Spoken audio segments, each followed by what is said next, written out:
Chapitre 4 Trésor perdu et retrouvé. Dans le prolongement de la face nord-ouest de la Kaaba s'étend une petite enceinte délimitée par un muret en forme de demi-cercle. À ses deux extrémités, le muret s'arrête à quelque distance des angles nord et ouest de la maison sacrée, laissant un passage libre pour les pèlerins. Beaucoup de ceux-ci, cependant, n'empruntent pas ce passage, mais contournant le muret par l'extérieur, incluant l'enceinte dans leur circumambulation.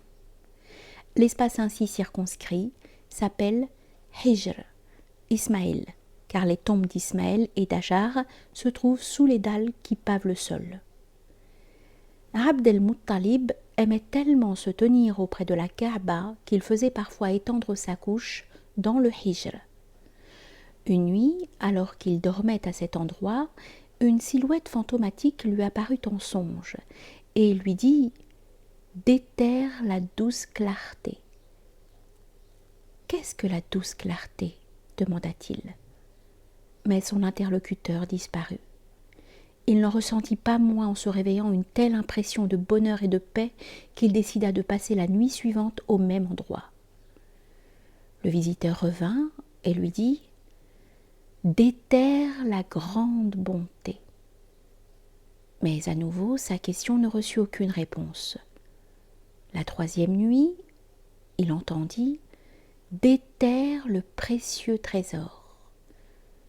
Et une fois encore, à peine interrogé, l'ombre disparut. Mais la quatrième nuit, l'injonction fut « Déterre Zemzem ». Et cette fois-ci, ayant demandé « Qu'est-ce que Zemzem ?»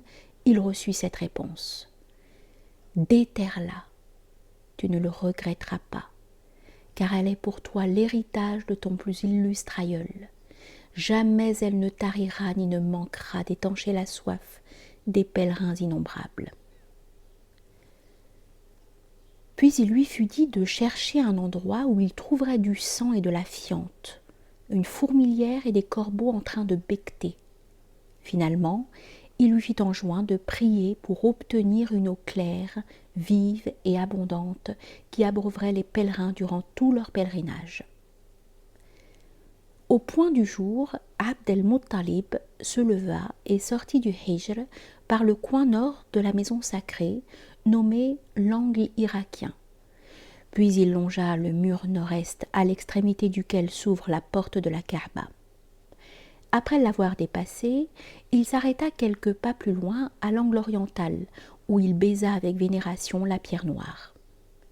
De ce point, il repartit en sens inverse pour accomplir le rite de circumambulation que les descendants d'Abraham, aussi bien la branche issue d'Ismaël que celle issue d'Isaac, accomplissent autour de leur sanctuaire, dans le sens contraire à celui du mouvement solaire. Laissant la porte derrière lui, il gagna le coin irakien et traversa le Hijr pour atteindre l'angle occidental, dit syrien, puis le coin yéménite orienté au sud. Tandis qu'il parcourait l'espace séparant le coin yéménite de la pierre noire, il pouvait voir devant lui la masse sombre du mont Abou Koubeis, et au-delà les collines orientales plus lointaines dont les contours se détachaient nettement sur le fond de lumière dorée. Il fit 7 fois le tour du sanctuaire, et à chaque fois, la luminosité devenait sensiblement plus vive, car en Arabie, les aurores et les crépuscules sont de courte durée. Le rite terminé, il alla de la pierre noire vers la porte de la Kaaba, saisit l'anneau de métal suspendu au verrou, et tout en le serrant dans sa main, récita la prière qui lui avait été prescrite. Un battement d'ailes se fit entendre et un oiseau se posa sur le sable derrière lui, bientôt suivi d'un autre. Quand il eut achevé sa supplique, Abd el-Muttalib se retourna et les observa. Ils se dirigeaient en clopinant de leurs pas de corbeaux vers 2 rochers en forme de statues qui se dressaient à moins d'une centaine de mètres de là, à peu près dans l'axe de la porte. On les avait adoptés comme idoles, et c'est entre eux deux que les Quraysh immolaient leurs victimes. Aussi bien que les corbeaux, Abd el-Muttalib savait qu'il y avait toujours du sang dans le sable à cet emplacement. On y trouvait aussi des excréments, et s'étant approché, Abd el-Muttalib y découvrit aussi une fourmilière. Il retourna chez lui prendre 2 pioches, dont une pour son fils Harith, qu'il amena avec lui à l'endroit où il savait devoir creuser. Le choc sourd de leurs outils dans le sable et le spectacle insolite qu'ils formaient dans cette cour visible de tous les côtés attirèrent bientôt une foule de curieux. Malgré le respect qu'inspirait généralement Abd el-Muttalib, quelques individus ne tardèrent pas à protester, disant qu'il était sacrilège de creuser à l'endroit où l'on sacrifiait aux idoles et qu'il fallait arrêter cette opération. Abd el-Muttalib rétorqua qu'il n'en ferait rien, et il dit à Harith de se tenir auprès de lui et d'empêcher quiconque de l'interrompre pendant qu'il creuserait. Ce fut un moment d'extrême tension qui aurait pu mal tourner, mais les deux Hachimites étaient résolus et unis, tandis que les curieux se trouvaient pris au dépourvu.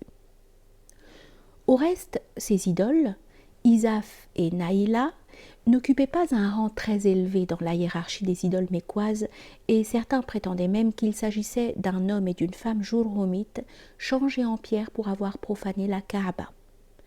Aussi, Abd el-Muttalib continua-t-il à creuser sans que quiconque essaie véritablement de l'en empêcher.